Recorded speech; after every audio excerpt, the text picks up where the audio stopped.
What's up? It's Jenny LSQ. Thanks so much for pressing play on episode 44 of the LSQ podcast. And those letters are just the phonetic approximation of my last name, nothing too fancy. You can also find me on Twitter and Instagram at JennyLSQ. And I'm so excited to share with you a conversation with an artist I admire greatly, Merrill Garbus of tUnE-yArDs. We met up here in LA at the end of January, so pre-quarantine, when tUnE-yArDs were here playing a one-off show. But as you'll hear Merrill mention, there is some new tUnE-yArDs music coming together that might even arrive later this year. So we'll talk about that and much more. Let's go. Check one, check two. I am talking. I was up really late with those singers, hilarious singers last night. So what was the sort of occasion for coming in to do this kind of one-off show? The occasion was... It's a showtime? It's just a show, a gig. Yeah. But where am I finding you in terms of, like, I hate to put it in the terminology of album cycle shit, but like, yeah. What have you been working on lately, and where are you in sort of tUnE-yArDs? That's a good question. In the cycle, it feels like the end of the world cycle, so it doesn't, yeah. I'm like, what the hell are we doing cycling like this when there's warm water under the largest glacier in Antarctica? Or what, you know what I mean? Yeah. Like, what are we doing? But to answer your question, we are, we're about to finish recording another album. So we're in the almost mixing phase, which means cool. But it's it's January. Oh my God, it's February. Happy February. Happy February. It's February of the year 2020 in the United States. So like, who wants to release a record in October of? Oh God, good point. You know what I mean? And at the same time, people need music and stuff. Maybe do they? And we need some relief from everything else, but I don't know. So in my mind, what was cool about last night was that it made no sense, at least, but I mean, that was probably the most work I've ever put into one single show in terms of 11-piece choir, 2 other singers on stage with us, flag, silk wavers, an intense, lighting package. Anyway, it was really fun, but it had nothing. It was more just for the experiment. Oh, and we like audience interaction stuff, which I really had been wanting to try. But it didn't make any. It wasn't like, and this is our show that we'll be touring, and so everyone can, It was just like, no, it's tonight. And also just to see why. I mean, I want to know what the power of live performance and of music is in general right now. Like, what are the parameters? How far can we, I mean, really my question was, how do we, can releasing an album be part of building movement? Mm-hmm. That's really my question. What was the audience interaction component? When the audience entered the lobby, there were tables and they were asked to answer questions that we had on cards. And so the questions were, describe a profound experience you have had with plants. One was describe a profound experience you've had with art. And then there were 2 transforming questions. How are you transforming, and how are you transforming the world? Seems really hokey when I say it like that, but it was really interesting the array, the spectrum of the answers that we got. And then the idea was I would get those cards before our set, which I did, and then sort through a bunch. Jason and Laura helped me sort through, and then I read them like in an improvised way on stage, just kind of choosing timing for things. And then the other part of the audience interaction was just singing. Like, they were asked to sing and they did sing in 3-part harmony, which is something that I wasn't sure could happen.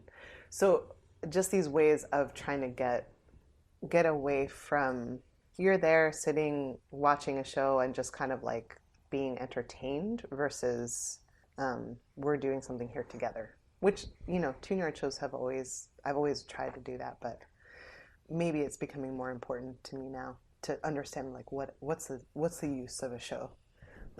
It's like that book, Michael Azarad's book, Our Band Could Be Your Life. Mm-hmm. How a culture, like how can a band develop a culture that's not just compelling to fans, but that provides, my friend Jess George, I think she called it like my political home, like that I think I know I am searching a lot these days, like who has an answer that seems compelling. Mm-hmm. And I don't claim to have any answers, but like what if we could provide some kind of home for people to gather with each other and kind of say, well, we're all here, you know, for a lot of different reasons, but we're finding that this music or this band's culture is compelling enough to bring us here, right. And that provides some kind of unifying force. And have you had that relationship with artists that you're a fan of? You know, are there artists that you can think of who are that for you, or have been that when you were a kid? Or that's a really good question. Yeah, I mean, I feel like Ani DiFranco, you know, when I was in high school, that was like the first woman with a shaved head I ever saw, probably, and the first woman talking about having relationships with other women, and the first woman, frankly, talking about being how fucked it is to be a woman in the world. And I hadn't, because she was saying those things, then when we would go to shows, you'd be like, oh, it's a bunch of like queer women with shaved heads, you know, like it was just like a joyful party of feeling safe, really. Mm-hmm. And feeling at home. And I think what the mistake, if there's a mistake of the 90s, I'm sure there's plenty of mistakes of the 90s, but that we put that on one person instead of seeing that the culture that's being built is the people who are going to the shows. It's not just this one person, magnificent as she is, and it's, you know, that's, and same with, you know, think of Lauryn Hill, think of all these, particularly women that get, you know, we put so much on them that they have to know it all, instead of, right. Well, what if it's actually what's being created at the shows and what's being created by, and it's interesting because Ani obviously started her own label. She's like in a category mm-hmm. unto herself, mm-hmm. and I'm sure in her memoir she writes about this. I haven't read it yet, but you know, I'm imagine that was in part a decision because she, you know, got rejected by labels, or there wasn't the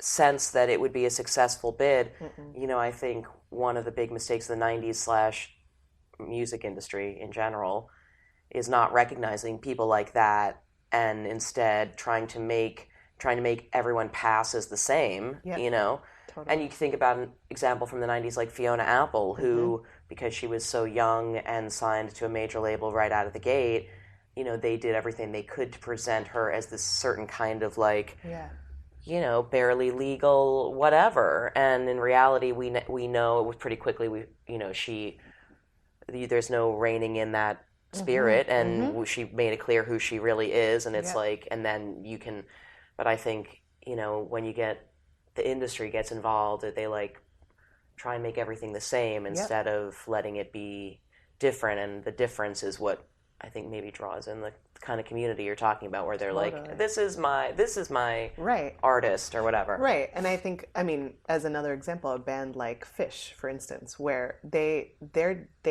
rely on they have their own thing going on. Yeah. They rely on their own fans.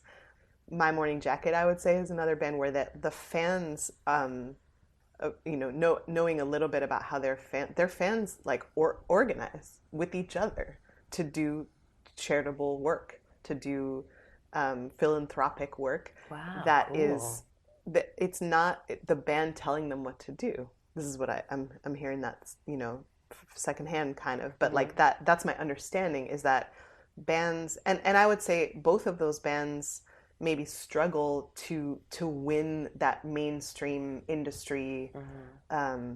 whatever that is. Acknowledgement, yeah, the Acknowledgement, right. acknowledgement. I mean, now Fish, I think, is like, Rolling Stone will like, holds them up as rock gods now. But like for decades, they were like that weird band, Yeah. that weird jam band. Yeah. But I think completely that and maybe it's not just the music industry, but maybe that is capitalism. That capitalism is the thing that says, okay, wait, we have a marketable thing. We have a safe bet. So now let's make everybody that because we know that's what sells versus like the humanity Yeah. of musicians, who are totally different and who come to music, for very different reasons. Yeah. I mean, yeah, it's fucked. Basically, it's fucked. Yeah. When you started playing music and doing it as a thing that you were going to focus efforts on to the exclusion of other stuff you might do with your time, did you have any sense then that music would be something that would become this much of your world, or that it would? Were you always drawn to it in a way that felt like this is the most important thing for me? I think, yeah, even when I think for a really long time, because my parents are both musicians, my mom professionally and my dad, I mean, I guess I would say semi-professionally at certain points, but that was what they did, and so I chose theater as the thing that I did. And I think for a long time I rejected music as a career because I didn't want to teach like my mom does, and I didn't, it just they played folk music with their friends, and had that a rich community of that. But it's like, are you going to make money playing fiddle tunes on, very few people make money. Right. That, I didn't see that as a career. Somehow I thought theater was going to be the thing, but and not just theater, but like weird ensemble based theater in Vermont. I was like, that's where I'm going to make my mark. But I think I just, until I was so depressed and in my early 20s and just couldn't fathom doing anything else except for the one thing that made me happy, which was music. I don't think I ever would have been like, music's going to be my life and I'm going to have a successful band and make a living this way. It was literally just because it was the only thing that made me want to still be on the planet. And so that it wasn't like an option. It wasn't like a career choice. It was just like, this is the thing I can do. And I never would have imagined that this would be my life, that we'd be in some fancy hotel, you asking me questions like I'm an important person, like that did not, I was like, if I can not be living in my car and, be playing the ukulele, that'd be awesome. Yeah. What were the earliest like music things that you were drawn to? What was the first music you loved? Like earlier? Early. It gave you a special feeling. Well, my mom played a lot of Bach when I was probably in utero. Right. So I think there's always, and my dad was playing, I don't know, Ricky Skaggs, Steely Dan, lots of bluegrass, lots of great music. The Beatles, I mean, of course, we had a lot of, especially early Beatles when I was a kid. The blue and red compilations, yeah. Those are my favorites as a kid. But we had everything, and also I grew up going to early music camp with my mom. She plays the harpsichord, and so in terms of like early, the kind of musical moments where you're tingling all over and you just kind of want like a, maybe what we would now call ASMR experiences with music.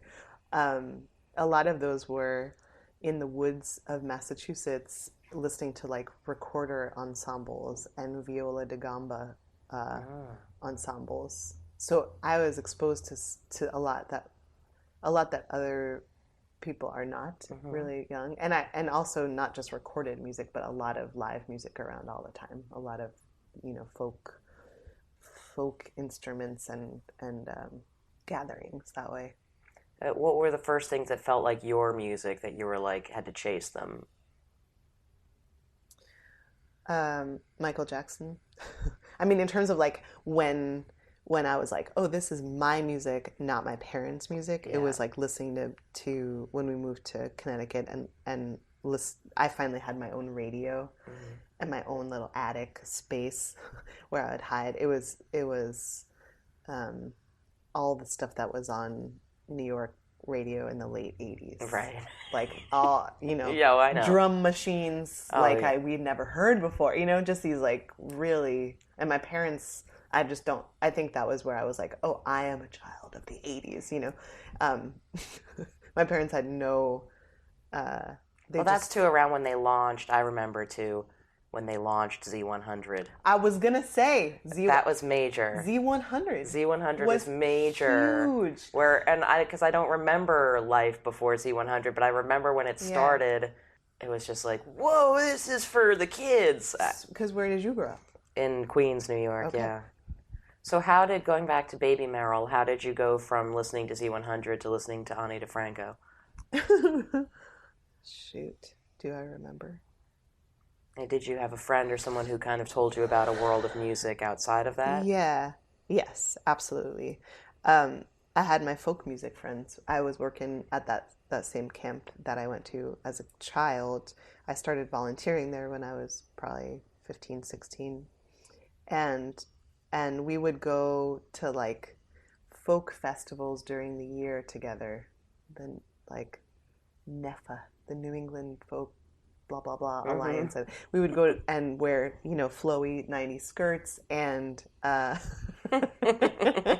and do contra dancing, and that was a world in which because again at that time, like you're saying, there was how did you discover music, and a lot of it, most of it was just your friends being like, have you heard this, buying you a CD. So especially with Ani DiFranco, and I think I did read her memoir.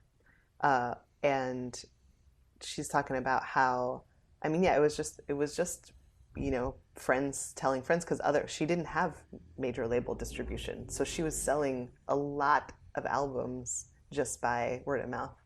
That's how different it was, really, because it was notable enough to be like, have you heard, have you heard this music? I know it is funny that like, when my memories sometimes involve the internet when the internet didn't exist, but you think about an artist like that and how, I mean, even more recently, like not that long ago, the band Clap Your Hands Say Yeah, their first album was not on a label, and they managed to sell like 60,000 copies of it. Now there's internet then, but it wasn't real, and they were well received, but it wasn't, it wasn't the kind of e-commerce you can imagine now. Just have them mailing CDs to record stores around the country to the tune of 60,000 of those. It's crazy.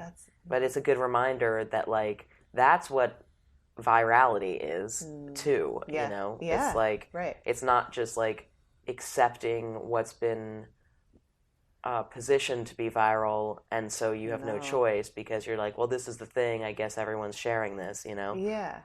Which actually, I mean, I don't know.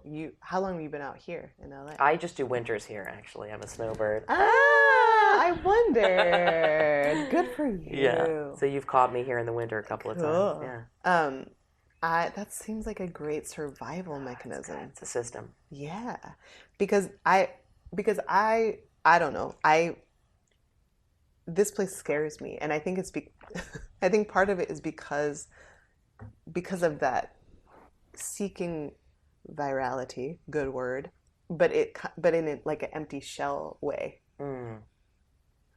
Seeking it for its own sake. I mean, for the sake of let's crack the system and figure out how to make everybody, really love this song that's actually terrible. Right.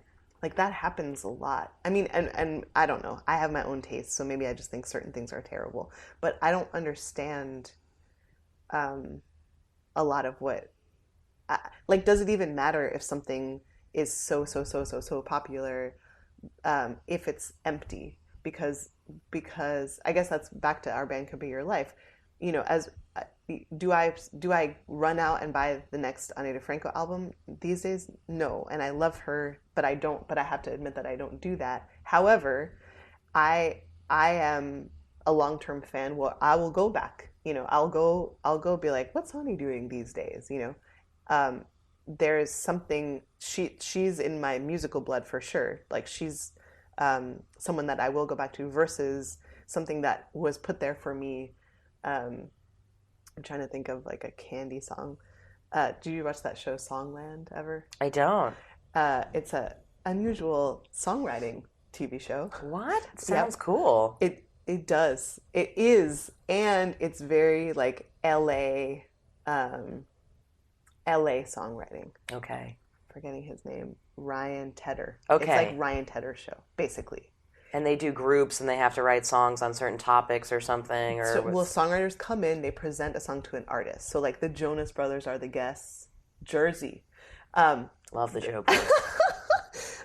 Great guys. They're like, do you really know them? I do. I spent some time with them. Really? I was with them when Michael Jackson died. It was crazy. Whoa. Yeah. They seem actually like really nice so sweet, people. Yeah. And they're really from Jersey, right? They are, yeah. Okay, cool. I was talking to Tony Tone, who did Silks for our show last night. Tony Tone Mikulka. She's from Jersey. I was born in Jersey. Anyway, and sometimes it's like the Jersey shame comes on, and then I'm like, wait a second. But Jonas Brothers are like, we're looking for a new song for our album, and then these three, you know, newbie songwriters come out and perform their songs that they're a song that they wrote, and trying to sell it to the Jonas Brothers actually, and will.i.am was one of the artists, and it was you. I mean, I can't even give this away to you. You have to watch this. You have to watch that episode. Promise me. I will. However you feel. For listeners, I'm doing sort of a nose pinch, forehead press of cringy, but also must see this immediately. Whatever feelings are you coming up for you. You had me at will.i.am. But he's amazing. It was amazing to see, because I'm just I want to see behind the scenes. You listen to the radio and there's all this stuff, but like someone as generic as stuff might seem on the radio, there are human beings working really, really hard to make pop songs. And you see that in this show. And there is, of course, a playlist from the show. You know, those songs are streaming. They're like, and now at the end of the show, you're like, yeah, and you can hear the single, blah, blah, blah, right? It's all part of the whole marketing scheme. And one of those will.i.am songs, at the time, I was like, I'm going to listen to this song 18,000 times in a row. And I did.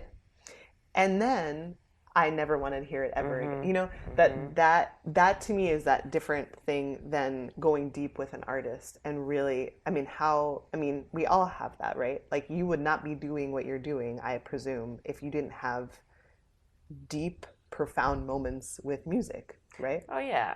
But also, I find that I have that kind of thing sometimes too, where I go back to a record I listened to 18,000 times in 1996 or something, and it doesn't do it, and I can't really listen even, where I'm just like, wow, this really hit me at that time. I mean, then other things that I still, some of my most listened to albums are things I still listen to once a week, or like almost weekly, or at least what?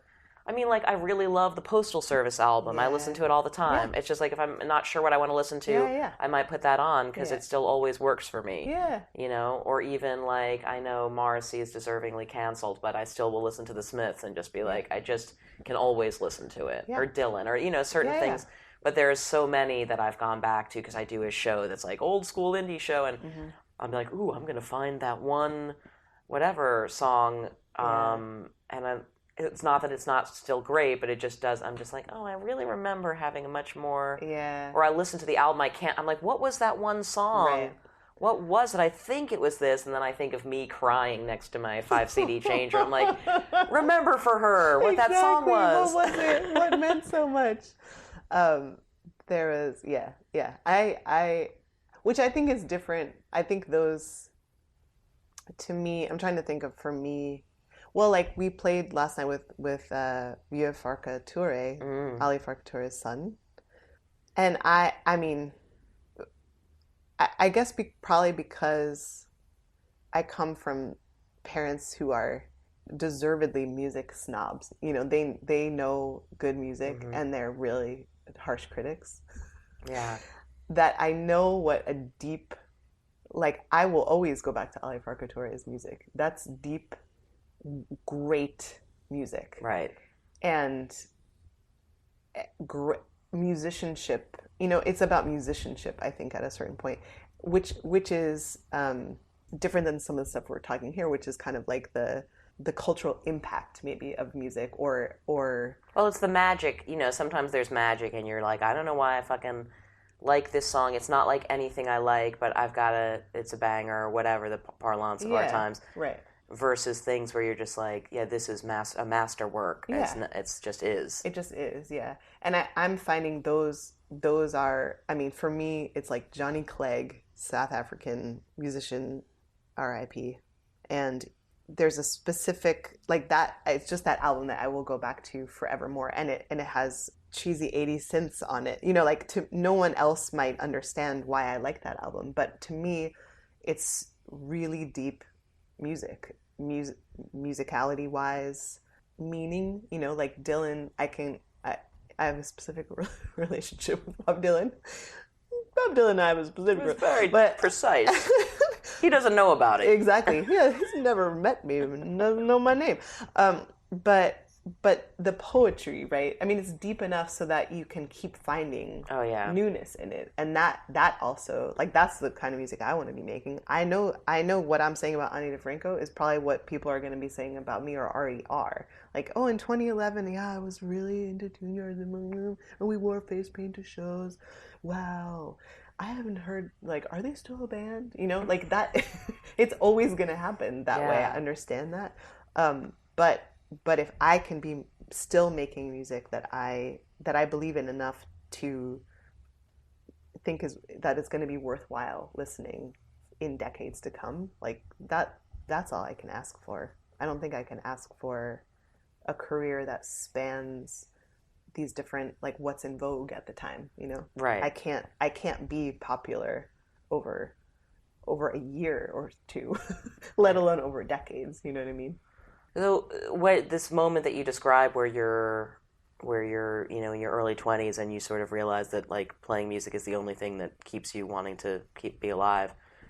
What did you decide to do with that? I mean, if that was a moment when you kind of had a realization, what was that when you decided to I've got to do that, I've got to do something with this? How did it evolve into actually becoming a person who does music full time? I mean, the short story is I was a puppeteer. That was my gig, and I, as a puppeteer, developed a solo puppet opera. Oh wow! And I wrote friends of mine suggested that I use a soprano ukulele because my friend Circa said she said it sounds really creepy, and I had never thought of ukulele that way. That of the ability to have it sound creepy. And the puppet opera was about a mother selling her kid to the butcher for money. Wow, a puppera. Oh yeah, exactly, puppera. And so the music needed to be creepy, and anyway, so I decided that I liked the writing of the songs better than more than the puppet part.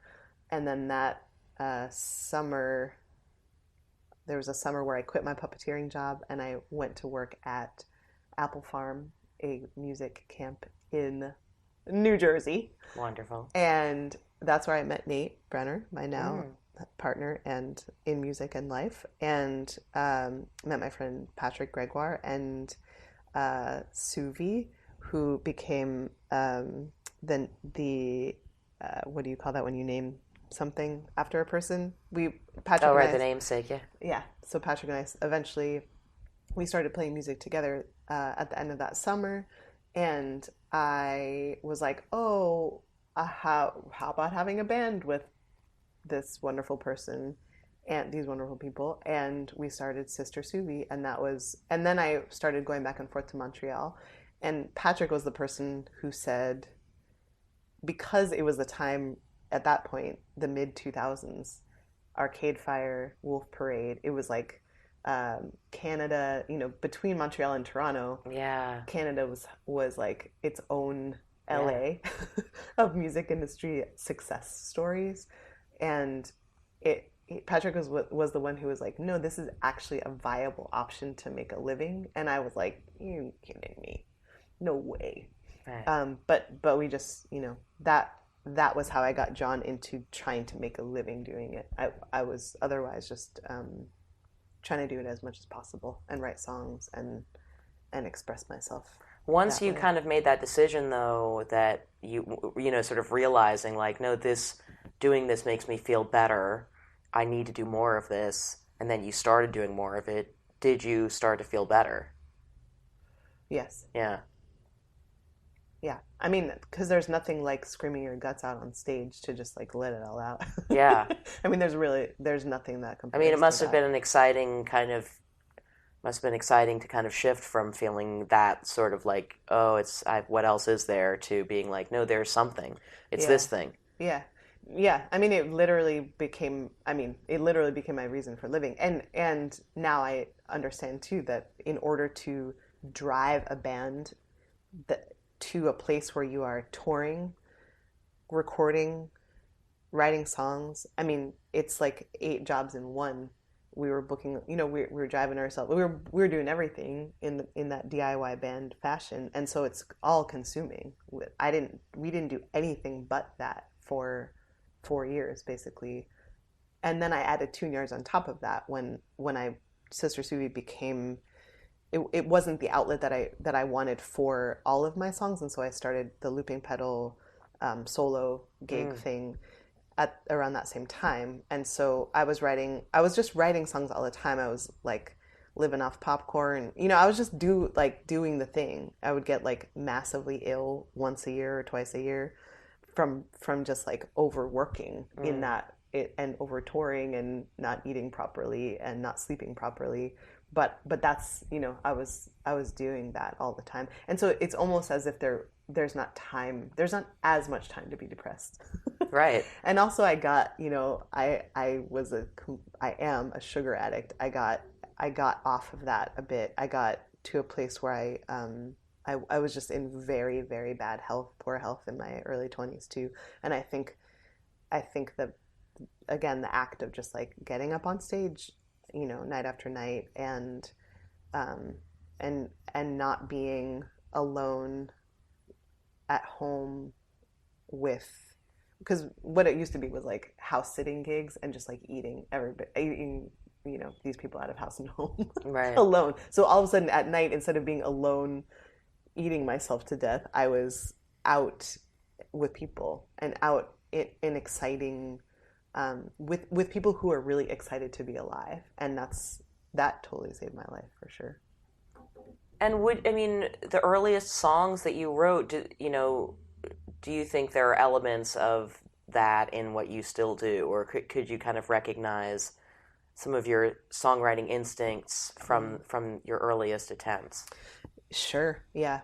I mean, I think I notice now that there are those theatrical moments in a lot of what are now tUnE-yArD songs, but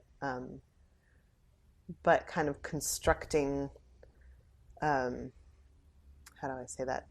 Constructing surprise moments and just moments in general, that instead of conceiving of, verse, chorus, bridge, chorus, or whatever, that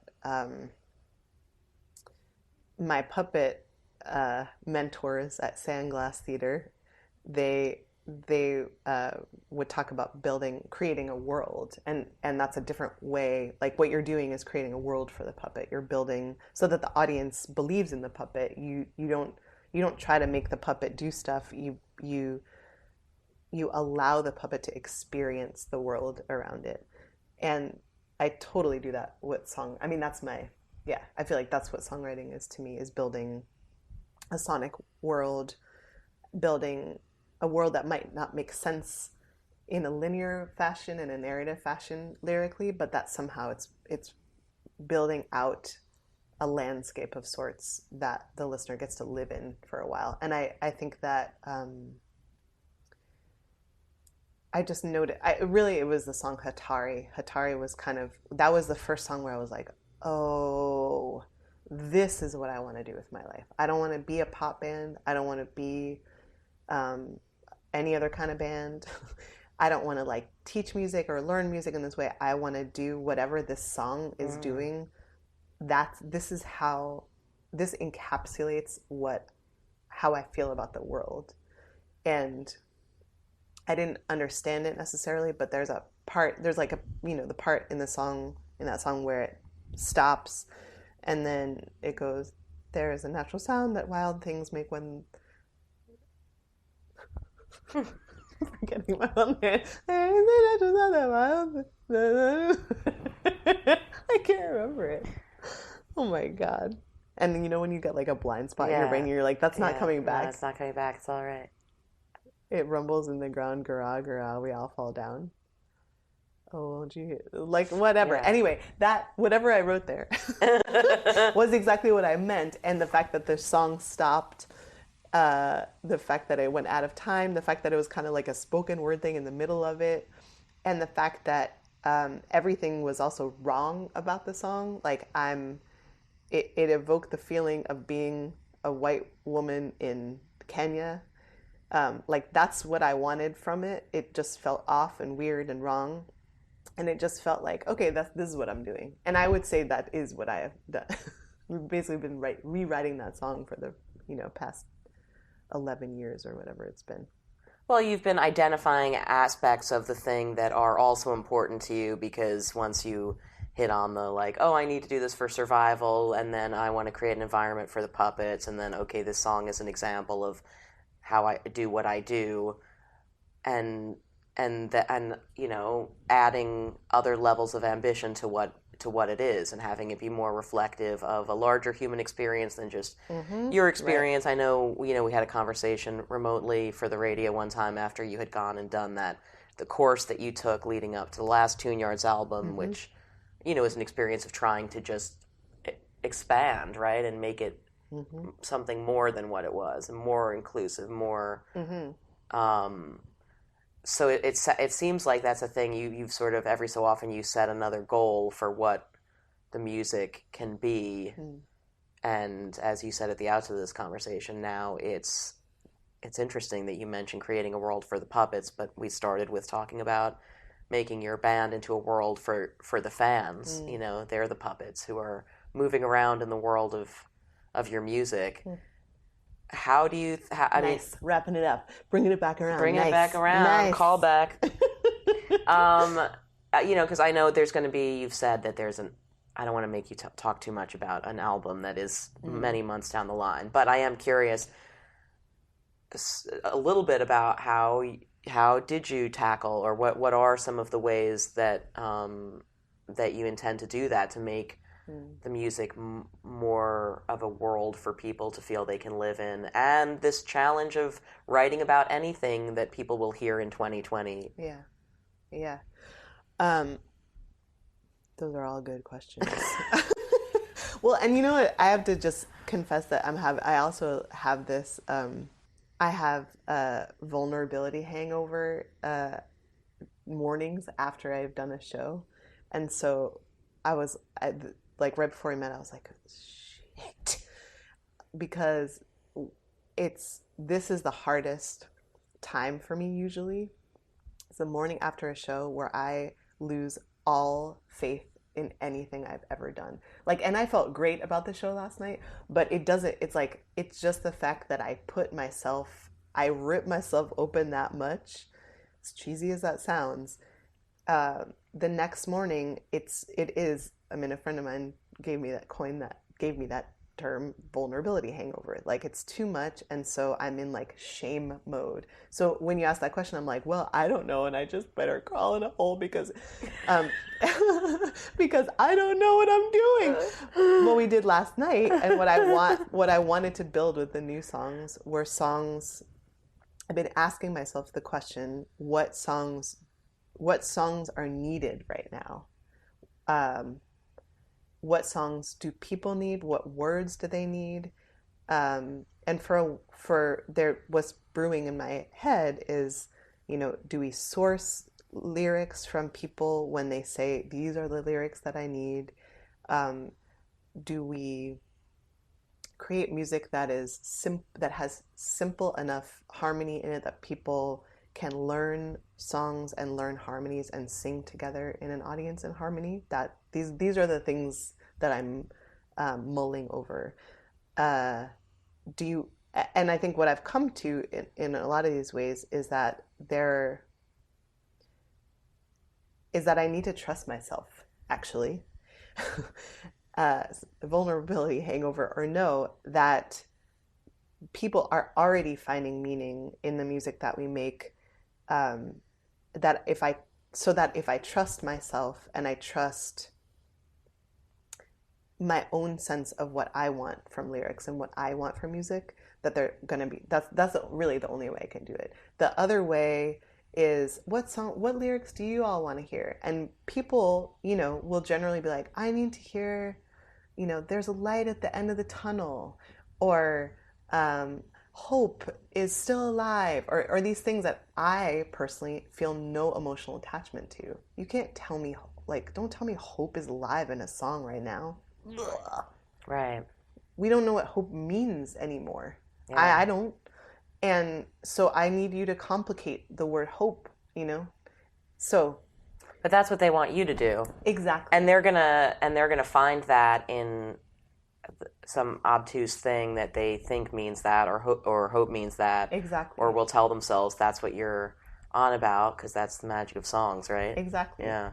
And that's what I, after coming around and really wanting to know, for instance, like what songs do we need in direct action spaces when people are shutting down gas stations and freeways?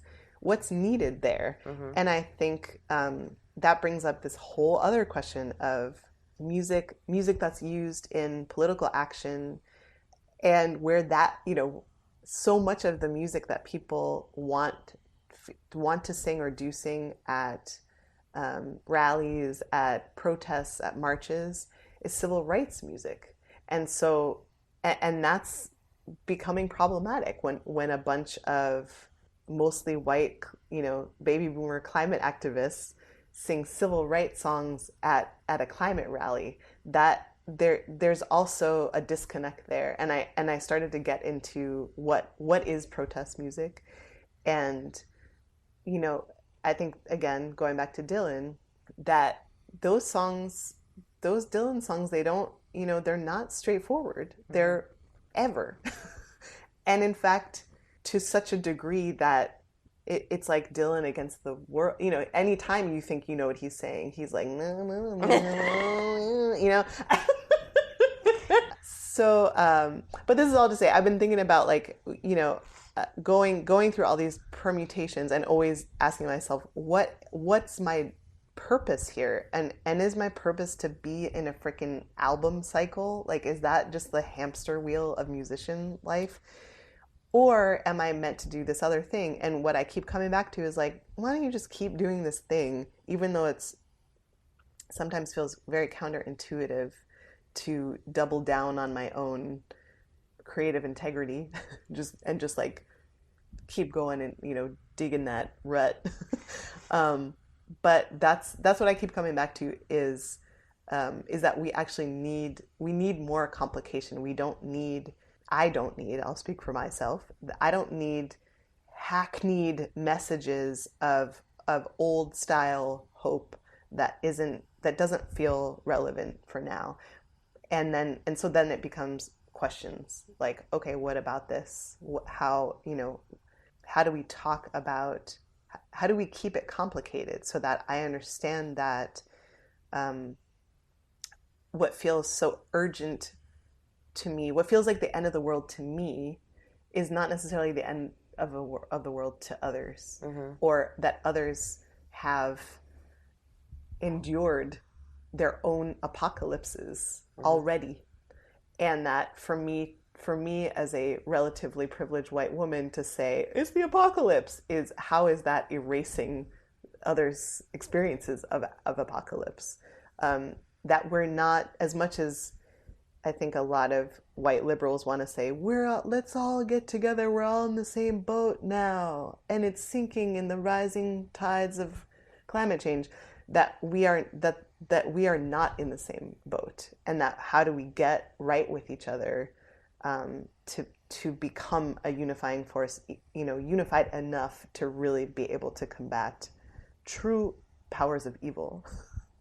Yeah, I mean, I definitely think, ideas like, making the harmonies things that audiences can sing together for people who've never had the physical experience of what it feels like in a room for that to happen. Right. I mean, Powerful, seems like right? it seems like, there's no missing the message of that when it's happening.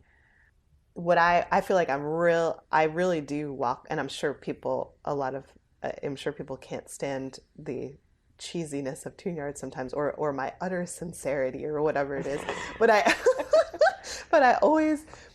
walk this line of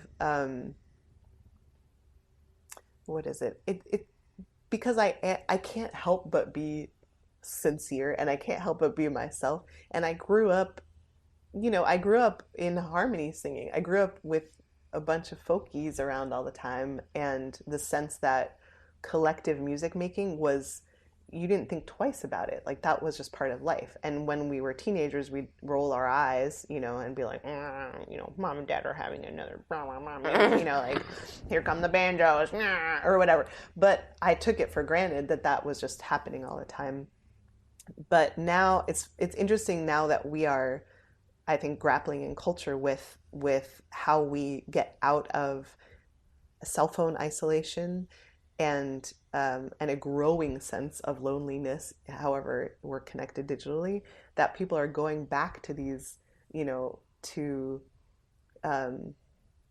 building community and song circles and these things that have been a part of me. I feel so lucky that they were always a part of me, and now I feel like there is this cultural hunger for moments of connection that are visceral, and so like something like singing in harmony.